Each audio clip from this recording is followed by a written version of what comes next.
Electric power is commonly distributed to customers using overhead lines and equipment mounted on utility poles.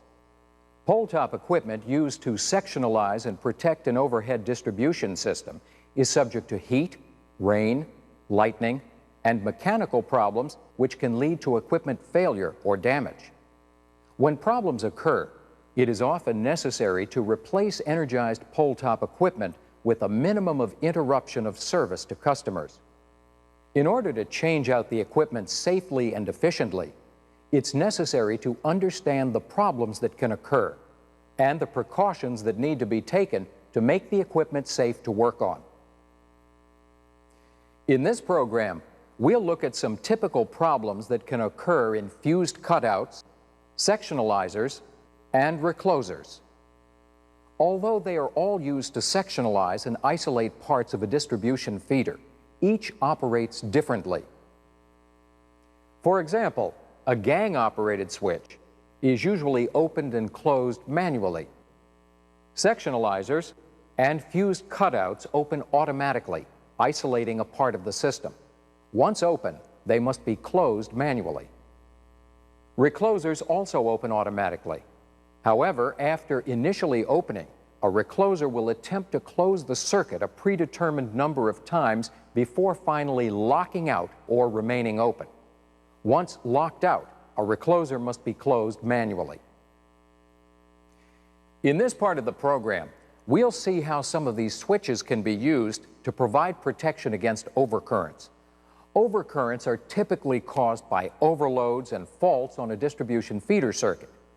Overcurrents can be temporary, for instance, those caused by lightning surges or tree branches touching conductors, or sustained, like those that are caused by defective equipment. By using a combination of reclosers, sectionalizers, and cutouts, along with substation circuit breakers, a system can be built that will open, then reclose after a temporary overcurrent. The same system can also isolate a sustained overcurrent by remaining open. A system that can respond to both temporary and sustained faults and keep the maximum number of customers energized while preventing or limiting damage is said to be a system of coordinated protection. We'll use this simplified drawing of a distribution system to see how one type of protection can work. Keep in mind that while the equipment demonstrated in this program is typical, the equipment used on your distribution system may vary according to manufacturer or specific use. This is a circuit breaker located in the substation, a feeder line, and two lateral circuits. The first is an overhead circuit connected to the feeder through a sectionalizer. The other is a URD loop system of pad-mounted transformers, with each end of the loop connected to the overhead feeder through a fused cutout switch. This URD system is called an open loop because the primary circuit is open at one transformer connection. And finally, a recloser is used to sectionalize the feeder. For our purposes, a closed circuit breaker, recloser, or sectionalizer is indicated by the color red and a line connecting the circuit. An open unit is indicated by green and a line across the circuit. De-energized lines are dark, and energized lines are light.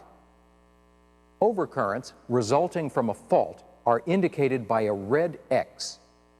To see how each component works in the system, we'll remove all of the parts of the drawing except the circuit breaker and the feeder line. Now we can build our system of coordinated protection one step at a time.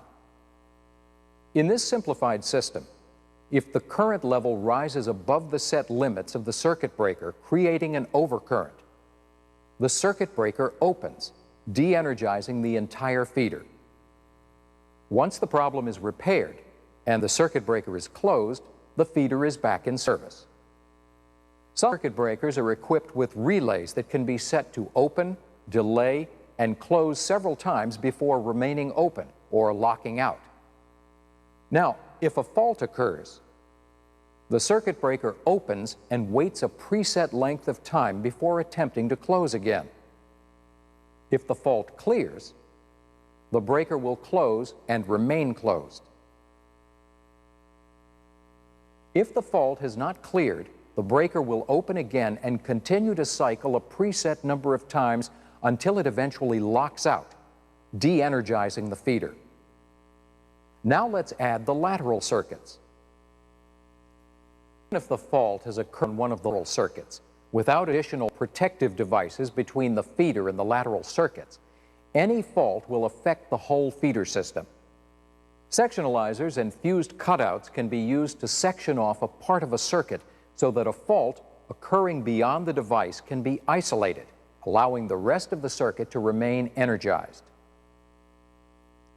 To prevent the cutouts and sectionalizers from opening on temporary faults, their response is coordinated with the circuit breaker. The circuit breaker can be preset to open and close a number of times in response to an overcurrent.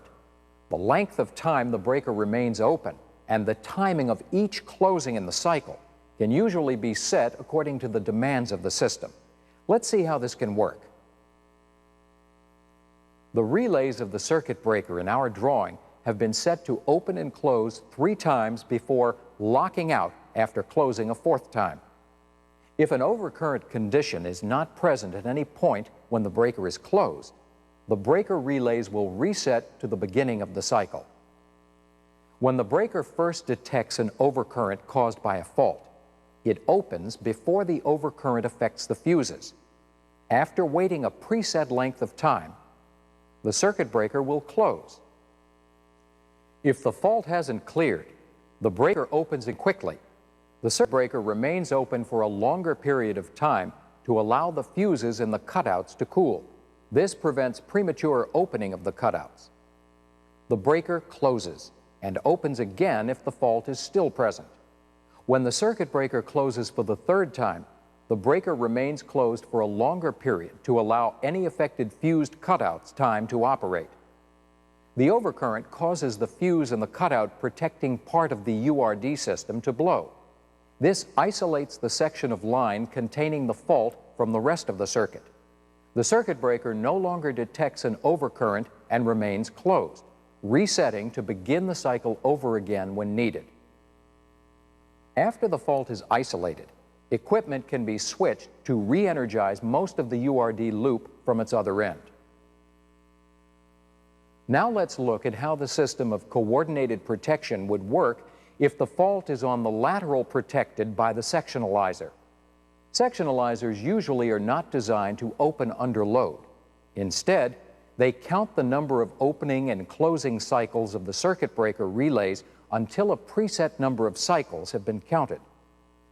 The next time the circuit breaker opens, the sectionalizer opens, isolating the fault. When the circuit breaker closes again, it no longer senses the fault current because the sectionalizer has isolated the fault. So the breaker remains closed and resets, allowing the rest of the system to operate normally.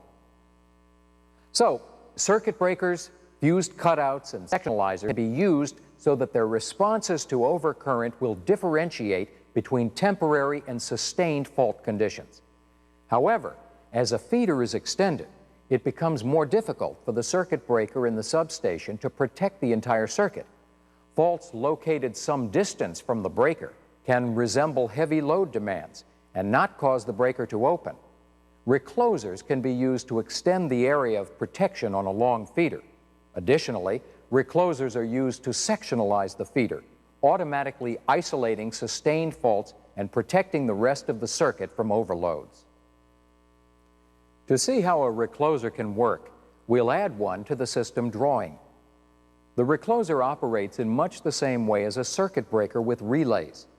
When the fault is first detected, the recloser opens, delays, then closes, and if the fault is still present, quickly reopens.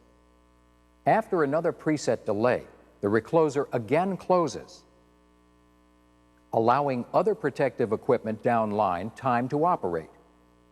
If the fault does not clear, the recloser opens and locks out, de-energizing the section of the system in which the fault is located. As with the circuit breaker, the number of cycles, the timing of each cycle, and the amount of current required to trip the recloser can vary from unit to unit to fit the requirements of the system. For instance, to have the recloser respond to an overcurrent before the circuit breaker opens, the recloser must open at a lower current level. If there's more than one recloser on a feeder, each one may be set to respond to a still lower current level.